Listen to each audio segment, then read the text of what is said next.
Welcome in to the New Orleans Saints podcast, hosted by Erin Summers and John DeShazier. You'll hear from players, coaches, broadcasters, and writers who cover the team on a daily basis. The New Orleans Saints podcast starts right now. Here's your hosts, Erin Summers and John DeShazier. Welcome into the New Orleans Saints podcast. I'm Erin Summers. The Saints were back in the building today after a 33-28 loss to the Lions Sunday.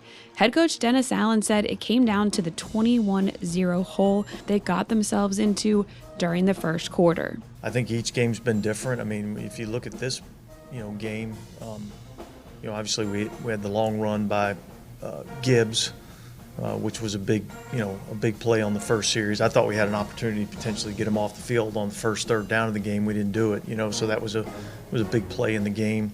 And then your second possession, they're taking the ball over on whatever it was, the 18-yard line or something like that. So that's how this game played out. I thought our guys settled down and played much better after that. And certainly, we know that we got to be able to start faster. There were some encouraging things in the game that I felt like looked more like I think we're capable of playing defense against a really good offense. So, we spotted a really good team, 21 points, battled ourselves back into the game and weren't able to finish it. Despite that 21-0 deficit, the Saints rallied, outscoring the Lions 28-12 over the next three quarters. However, it wasn't quite enough. There were several positives to come out of the performance. The team's fight to get back in the game, going a perfect 4-4 in the red zone, tight end Jimmy Graham getting his second touchdown of the season, and running back Alvin Kamara breaking the franchise record for rushing touchdowns with his 53rd. Look, I think Alvin's been playing exceptionally well. I think he's been running the ball really hard. I think he's, been giving us some stuff in the passing game. Some of the things he's been able to do out of the backfield. Obviously, he had the screen the other day. So I think Alvin's playing at a really high level, and he's somebody that he's a playmaker for us, and we've got to continue to find ways to get him the ball. And I think we've done a better job of doing that this year. There are a few injuries to follow up on as the week goes on.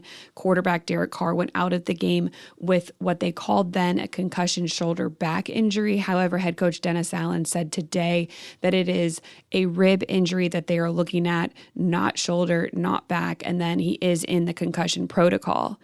Defensive tackle Malcolm Roach suffered a knee injury that head coach Dennis Allen said may require surgery. They're just not quite sure about that yet.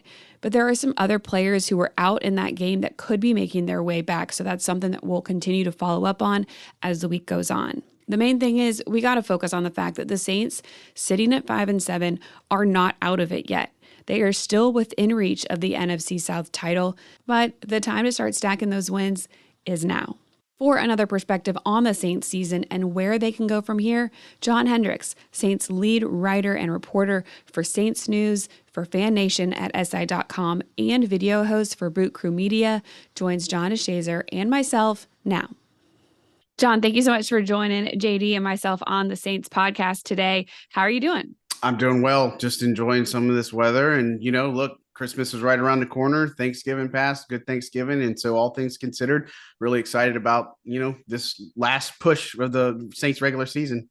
It does seem like the Saints have been in this position before after taking the loss to the Lions. They're now 5-7 on the season, but they're not out of it yet. They're still right there in the race for the NFC South. John, I know you've kind of related this team to some of the past few seasons that they've had, but where do you think that they are right now? Yeah, look, I mean, only the Panthers are eliminated from playoffs, and this NFC South division, unfortunately is kind of bringing up the rear in the NFL, but the Saints are very much alive here and still a crack at this, right? And so you got the Panthers coming up, you've got the Giants coming up, and so this is kind of a similar territory where the 2021 squad was in. So they were 5-7. Jets on the road, and then they had the Bucks on the road, and then it set up that COVID game where Ian Book started against the Dolphins. It didn't go their way, but they were able to finish 9-8 despite being at 5-7. So look, there's a chance for this team. There's a lot to figure out. I think there were some things that obviously weren't that great in the game, but I think they battled really hard yesterday after getting into a 21-0 hole, and they made it interesting. That's for sure. I think that was the most impressive part of it, because we were all in that stadium 21-0 with 8 minutes left to go in the first quarter. It wasn't the best feeling, I don't think. And the fans obviously voiced that as well. But for the team to come together and rally the way that they did, nearly make the comeback, what does that say about where this team's at, within the locker room? Yeah, look, there is no quit in this team, and they want to win, make no mistake about it. And just talking to these players day in, day out, and just talking, getting a pulse of them, they want to win. They want to get this thing done. And I know a lot of them are tired of losing, and I get that. It's been this kind of way for a few years now. It's wearing on guys like Alvin and just some of the Cesar Ruiz, guys who's been here. And they just want to make it right. And they're doing everything they can. It's just another one-score game that they've lost. And those are tough to deal with, because you look at how this course of this season has gone, which nobody thought this was what it was going to be like, but they could be a lot better than what they are, and maybe they could be a little bit worse. But I think it says this team, no quit in them. A lot of these veterans are stepping up to the table. You see, when guys like Tyron and Malcolm Roach talking a little bit, they have a special place in their heart for Saint, and so. They're still battling. They're still going to come in and put their best foot forward. They don't want to come in here and just say, well, we just kind of give up and stay defeated. And that's kind of what happened yesterday, is they could have, rolled over and played dead or fight back, and they fought back. Yeah, I think you sense the frustration, obviously. And one of the things you mentioned, John, yeah, they're in third place, but everything remains in their hands. As hard as that is to believe, the two teams in front of them in the division, they play them. So, physician, heal thyself. You win your games, and, you kind of take care of everything on your own. But, John, what was one of the things that I guess kind of been shocking about this team as of late? Because I know the thing for me has been that, the defense was going to be the bell cow of this team, and it really has not been for the last 5-6 games. And yeah, they've been able to kind of put their foot in the ground and get a stop, for the second half, or for the, yesterday it was basically for 3.5 quarters, but it hadn't been soon enough. Yeah, look, I think that's part of it. I think the red zone issues prior to yesterday were the inconsistencies, the inability to play complementary football. I think those are two biggest things that I think I've been more surprised about this season. Is just you see the offense hit a stride in the middle part of the season, where the defense was carrying them the first part of the season, and then just seeing the slow starts. I think that's been really surprising, because you're right, this has been the bread and butter of this team for a while. The way the defense has been playing, and just to get off to these slow starts and then have to play come from behind football, and you got offensive drives where you're going 3 and out, and you just gave up a 10-play drive, and you have to go back out on the field and play another 10-play drive. I mean, that obviously wears on you. So between the red zones and just the inconsistencies and inability to find that complementary football, I think that's just really what's been so surprising to me with a veteran makeup of a team, for sure. What did you think about Derek Carr from yesterday's game against the Lions? I mean, I thought he showed some resilience. I mean, he didn't start the way he wanted to, obviously. He had to have heard the boos, unless you're deaf, you heard him. But he responded fairly well. Yeah, I think so. I mean, it went as bad as I could ever imagine. I hadn't seen that bad of a start probably in about 8 or 9 years, 8 or 9 seasons for this team. And, look, again, it was tough. You see some things, missing guys potentially, and just getting hurried throws, the interception and such. But man, he came back and he was pretty much on fire. I mean, he did some good things in the pocket, stepped up, found Chris Olave, was able to move the ball. I mean, finding Jimmy Graham in the red zone, just doing the things that obviously work and keep things alive. I mean, you were looking at some of these drives where, they were facing a 3rd and 17 at one point, a 3rd and 9, and Carr was able to do some kind of ad-libbing to be able to extend the play and find his guys. And so, look, I think it was encouraging to see him play that way. And of course, you could sit here and say, man, the boos don't get on to you. And it was a lot of blue in the stands yesterday in the Superdome. And so to be able to still navigate that and kind of hit a stride there before, obviously getting hurt, I think it says a lot about his work ethic and just kind of the way he comes in here every day and is going to keep going until he can't go anymore. Yeah, it's kind of concerning because, that's the second concussion in three games. And, the injuries seem to be piling up with ribs now and, back yesterday and all those things and, shoulder again. So, it's really kind of the pounding is piling up on him a little bit. But Chris Olave is a guy who, was in concussion protocol last week, and then all of a sudden he played Sunday. Not all of a sudden, he came out of concussion protocol, obviously, but played well. He's rebounded from a rough stretch, like in the middle of the season where, it just seemed like, I don't know if it was bad luck or, what was going on with him, but obviously he's snapped out of it. What has his performance been like the last few weeks? Yeah, look, he admitted it. He was in a funk and everything. And I mean, he really turned it around. And I think that Minnesota game was probably one of the biggest turning points for him. You had that really spectacular catch. And he's just been a guy that's been open and is doing the things. I remember talking to Cody Burns in the locker room, and he was telling me one day that, look, he talked to Chris. Obviously, the things were going on with him. He still encouraged him. He said, look, there's going to be one day where we're going to need you as this number one wide receiver, and he has all the confidence in the world in him. And I think you're seeing that confidence play out, that he's a guy that is able to do so many things, and the same thing he did as a rookie. And so, look, he found everything he needed and then some. And, look, he's the guy that we saw last year, saw at the beginning of the season. You can feed him a lot of the football and he's going to just do so many good things for you. And so, again, you look at where he was kind of in that October and that slump period. And, you want to be playing your best football when you're getting into December and obviously, hopefully January for this team. But, I think Olave is a prime shining example of that. It says a lot because Olave was obviously their primary target of the defense without Michael Thomas in there, without Rashid Shaheed in there. And he was still able to come out very successful in yesterday's game. Somebody else who got back into the end zone for the 53rd time in his career has now broken the record for the Saints, and Alvin Kamara. What have you liked about what he's been able to do just over his entire time here with the Saints?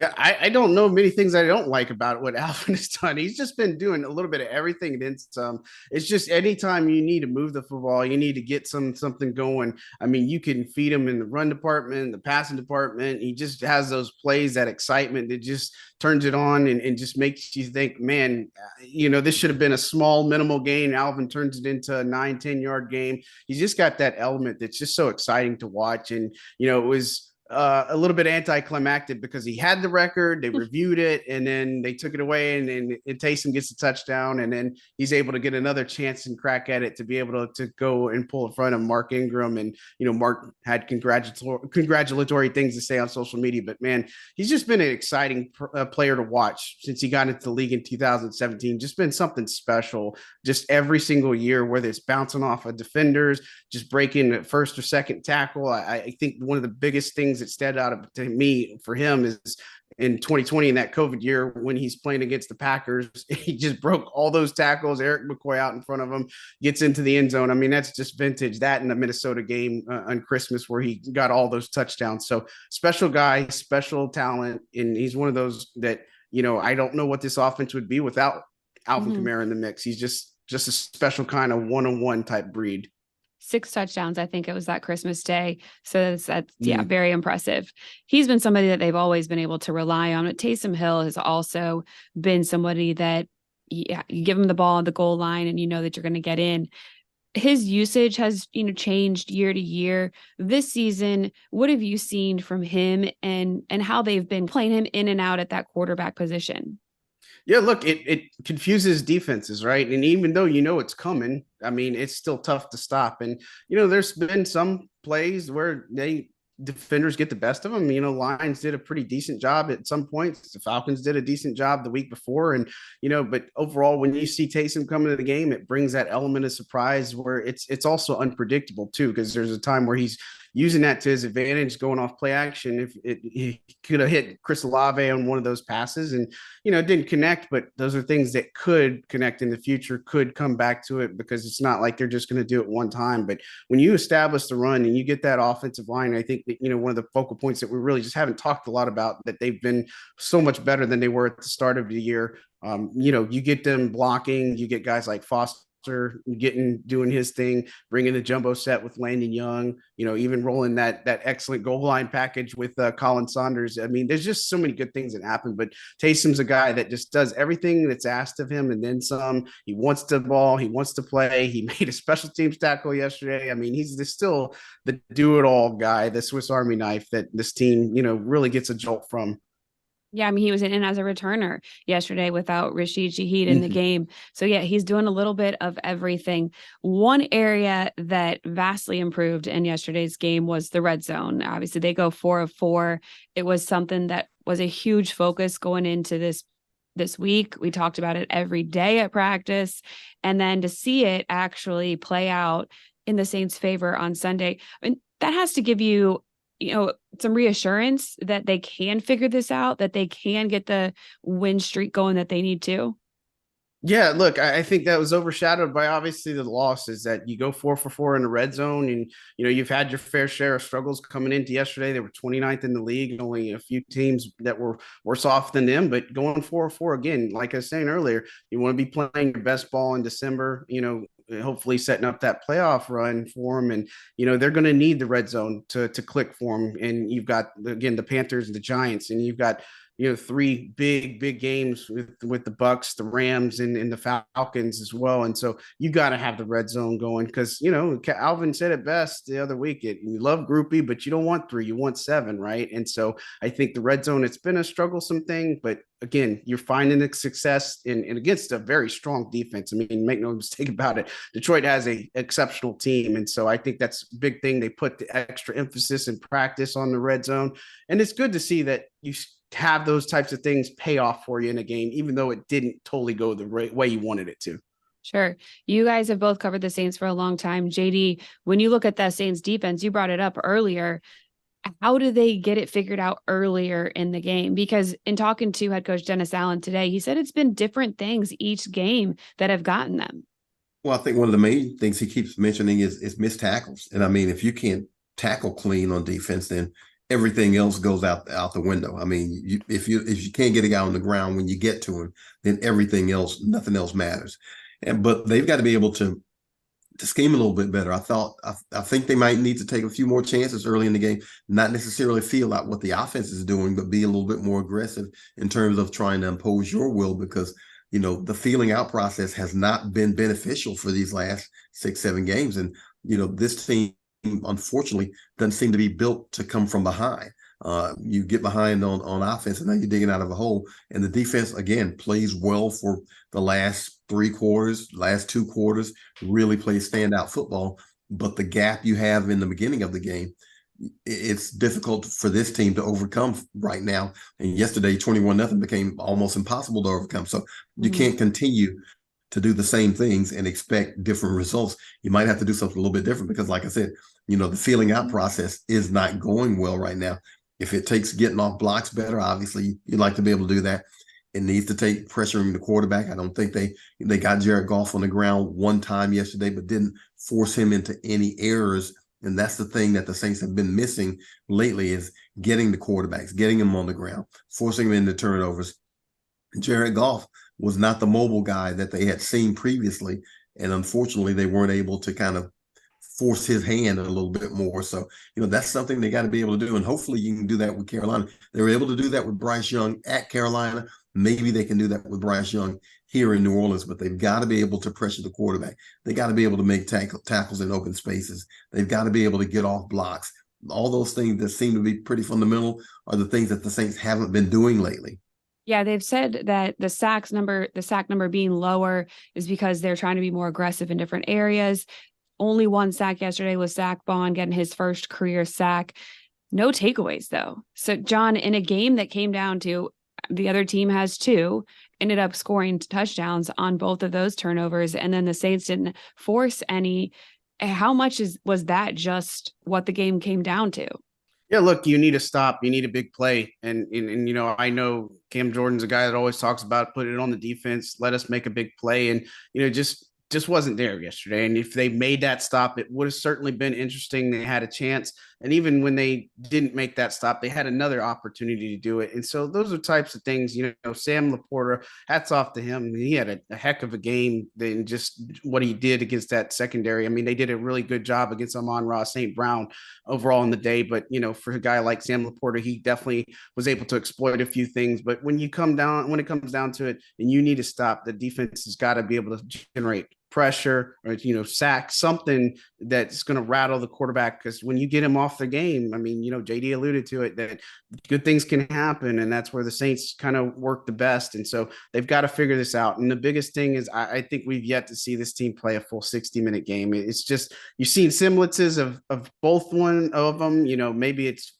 40 minutes or 30 minutes here or 45 minutes, but you got to put together a full 60 minutes for this team. And so hopefully when it matters over these final 5 games, that you can see a lot more turnovers, a lot of things that are just changed for this team, because they need it in the worst way possible.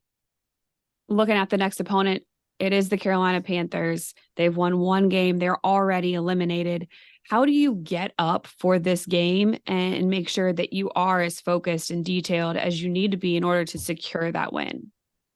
Yeah, I think the biggest thing is that, Dennis Allen said it today, that the message is we got to go 1-0 this week. And, that's the main thing, is you got to stick to that and say, okay, it's 5-7. We still have a chance here. And look, you look at the NFC, the 2 last teams in the wild card spot are 6-6. Now, that's still an opportunity for you to even get a wild card. But, I remember Dennis Allen talking about it, and back at the end of November saying they're not relying on anybody to do their jobs. They're relying on themselves within the building to get this done, keep chopping the wood. They feel like they're going to break through. The biggest thing is that, the sense of urgency has never been higher for this team. And so I think when you look at the players' perspective, you got to make sure that, hey, we still have a chance. We're not eliminated till we're eliminated. We can still get the division. We can still make a thing of this. And if they win 5 games and get to 10-7, that's probably good enough for at least a wild card if it doesn't take down the division. But it starts against Carolina. They have to put their best foot forward. I don't care who the opponent is. You got to show up, play your brand of football in the Superdome, get back to what made this team so good in the first part of the season, and then just be able to execute. And that's all you can ask for. Get 1 win, then get another win, start trying to stack them up. That's the best way they can get back into this thing. Yeah, absolutely. It's going to be interesting. We don't know who the quarterback will be necessarily, as Derek Carr has sustained some injuries. Jameis Winston would be ready to step in if need be. Couple other players that have been injured, but of course, as always, we're going to need the fans behind us in this one. John, thank you so much for joining us on the New Orleans Saints podcast, and I'm sure we'll be seeing you this week. Absolutely. Thanks for having me, guys. Appreciate you. All the best. Thanks, John. Really appreciate John coming on with us. As he mentioned, postseason is still within reach, and we have the Carolina Panthers next. The Panthers are the first team that has been officially eliminated from playoff contention after a 1-11 start. So don't worry, we will have you covered with everything you need to know this week at NewOrleansSaints.com. Practices start back up on Wednesday, Thursday, Friday. We will have player sound, availability, and practice reports, as well as 2 more podcasts this week. Thanks so much for joining me for this one, and talk to you again soon.